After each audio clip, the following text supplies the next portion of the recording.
Good evening, Bahamas. Coming up tonight, 1 week later and Marshall Road residents are still far away from normalcy.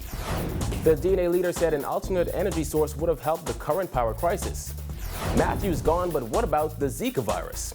And Project Hope in Grand Bahama.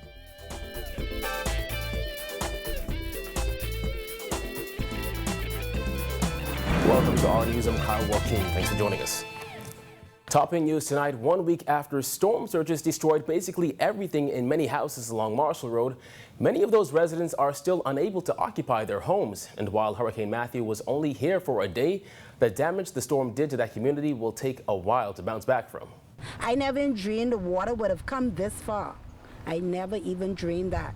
And to see something like this is really stressful, but I'm trying to have God to keep my mind. When we spoke with this Marshall Road woman on Thursday, she had not yet seen her home since leaving before the storm and had been sleeping in her car since. The water through her corner made it inaccessible. And while we've heard horror stories of people losing everything, Betty is just happy to be alive. BC don't even matter to me right now. Cable Bahamas don't even matter to me right now. I just want to get to my home to see what all I lose, to see what I'm really damaged inside there. Oh, come on. Hundreds had to be rescued from this area during the storm after they failed to heed the warning to evacuate, despite being so close to the sea. But storm surge met with a nearby pond and caused unimaginable flooding for these residents. I evacuated at the last minute. I didn't stay because the policeman came in the back there and he told me that if we stay in the back there, he'll lock us up. So me and my boyfriend, we came out from in the back there and we didn't stay. But driving along Marshall Road 1 week later, it's pretty much the same sight in front of every yard. Furniture, clothing, and shoes outside, either in the lawn or hanging on the fence. You'd also see piles of furniture to be thrown out. Member of Parliament for that area, Ken Dorsett, said looking around hurts his heart. Well, I mean, the one thing I would say is my people are very resilient. And so immediately in the aftermath of the hurricane we've come through, we've had our own teams in terms of people from the community helping with the residents with bringing all of their debris out. And so I've enlisted the help of persons to move all of the furniture out here and take them back to the dump. We've already had a team of electricians that have begun the process of assessing what's happening with these homes, because while we're still out of power, before these homes are able to be electrified again, they need to have professionals in here to assess whether or not the homes are in a state to allow the electricity to be back on. According to Dorsett, during the storm, some homes had up to 12 feet of water inside. Heavy equipment in here. We're trying to get the water out as best as possible so that we could gain access in the back here. We've already been through here with NEMA and social services, and my team has been able to assess trying to wade through the water. But many of the residents here are having a considerable challenge in trying to begin the restoration process because of the amount of water surrounding them. Dorsett said the truth is some people lost everything and no amount of words can comfort someone in this time of crisis. My people are hurting badly, and so I'm glad that the exigency orders have been put in place for people to be able to buy goods. Yesterday we were here with tarpaulin to be distributed to certain homes to cover their roofs. With the standing water, the Department of Environmental Health Services has been out here putting in chemicals to treat the water, because we still have to contend with Zika as an issue, and obviously it's unhealthy to be walking through this kind of water. So all the agencies of government are collaborating and trying to bring immediate relief to these people. Well, if the government had explored alternative energy as a means to provide power to its citizens, perhaps New Providence wouldn't have found itself in the dark state it's been for so long after Hurricane Matthew tore down utility lines and poles, leaving thousands without electricity. This, according to Democratic National Alliance leader Bama McCartney, who said alternative energy is something a DNA government would take a look at. Dana Smith reports. McCartney said it's time to think outside the box when it comes to providing electricity. Speaking out in the wake of this week's widespread power outages, McCartney said harnessing the power of water, wind, and the sun is something a DNA government would make top priority. We would not have this problem today if that were the case. Our problem is down-powered lines in 2016 in a country that you want to say is modern. Come on. That's a farce. McCartney accused successive governments of having a third world mindset, explaining if they had explored alternative energy rather than relying on the same flawed system that's been supplying the country for years, perhaps consumers wouldn't see so many blackouts. And the Bahamian people ought to really realize that at where they are today, with no power, I blame the government. Period.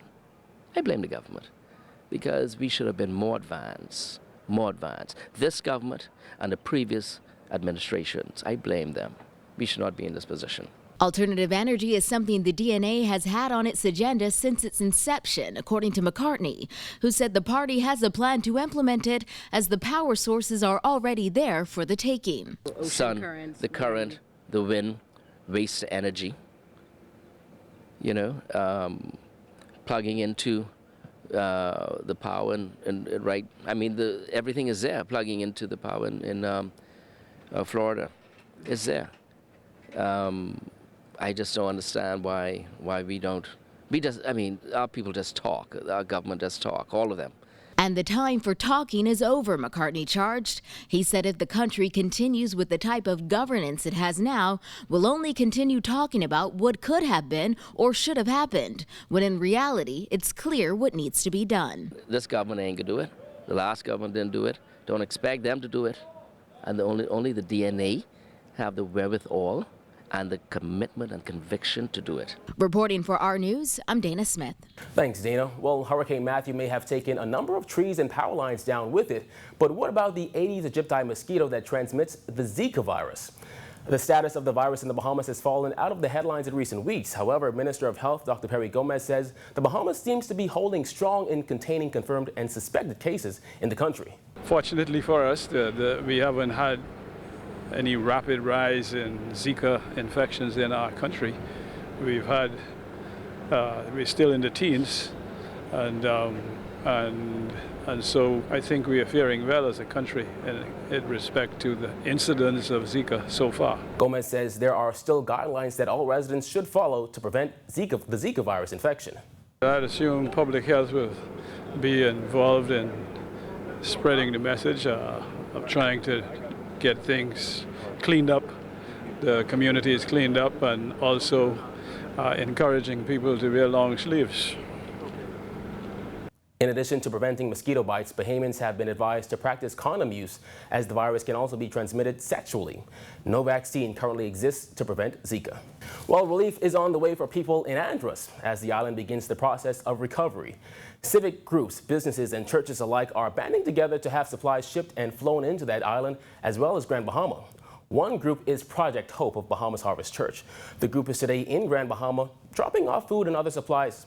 Church pastor Mario Moxie said next up on their schedule for Wednesday is North Andros. We've seen photos, we've spoken to people. We actually have a church member that's in Andros now, and the dire need in Andros is water. I mean, it goes right back to the basic thing, it's water. The place has been decimated, and people are without not just food and water, but without shelter, and so their needs are very severe.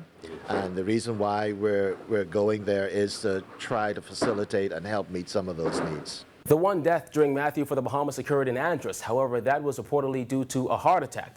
Project Hope has been around for over 10 years, and the church uses it as its tool immediately following storms to bring relief and much-needed supplies to those affected. Project Hope always wants to get on the ground as quickly as possible because we understand that the people are praying and God uses people to answer prayer. And so that's what Project Hope is about. So we want to get on the ground right away. Like Pastor said earlier, this is the first wave. And we're encouraging all of corporate Bahamas, everyone that can get in on being a blessing to the people in Grand Bahama and being a blessing to the people in Andros. Let's do this. Let's do this. We have Bahamians that need, and so we want to put a face on Jesus Christ and make that happen.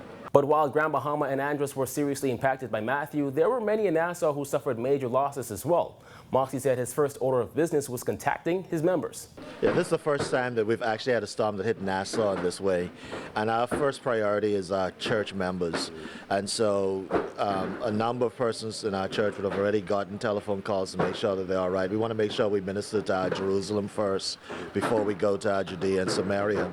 And so our first priority has been Bahamas Harvest Church and our followers.